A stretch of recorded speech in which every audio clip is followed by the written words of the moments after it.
تو میرے یہ نورانی پر 600 پر جو ہے وہ جل کر خاکستر ہو جائیں گے، وہ جل کر ختم ہو جائیں گے، یا رسول اللہ اس سے آگے میں نہیں جا سکتا۔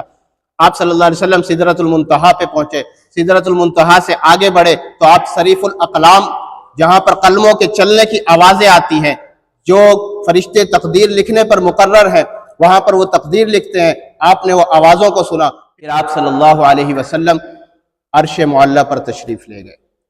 آپ صلی اللہ علیہ وسلم اللہ کے پاس پہنچے اور اللہ سے ہم کلام ہوئے، اللہ سے راز و نیاز کی باتیں ہوئیں۔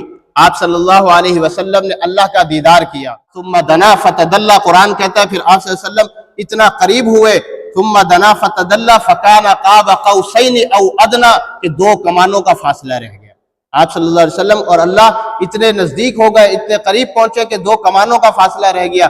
آپ صلی اللہ علیہ وسلم اس مقام پر پہنچے، اللہ رب العالمین کی زیارت کی، اللہ کا دیدار کیا، اور پھر آپ صلی اللہ علیہ وسلم نے اللہ کے سامنے جو ہے عز و نیاز پیش کی اور اللہ کے پاس تحفے لے کر پہنچے۔ التحیات للہ والصلوات والطیبات، یا اللہ میری تمام قولی عبادتیں بھی تیرے لیے، میری تمام بدنی عبادتیں بھی تیرے لیے، یا اللہ میری تمام مالی عبادتیں بھی تیرے لیے۔ آپ صلی اللہ علیہ وسلم نے یہ کیا تو پھر اللہ رب العالمین کی طرف سے بھی آپ صلی اللہ علیہ وسلم کو تحفے ملے۔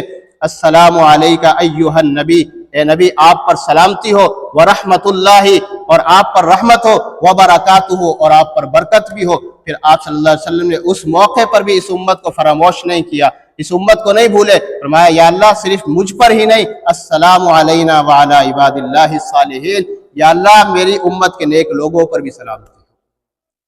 اور پھر اللہ رب العالمین کی طرف سے 3 تحفے تو آپ صلی اللہ علیہ وسلم کو عطا کیے گئے، 3 تحفے اس امت کے لیے اللہ رب العالمین نے دیے۔ وہ 3 تحفے کیا ہے انشاءاللہ وہ پھر اگلے جمعے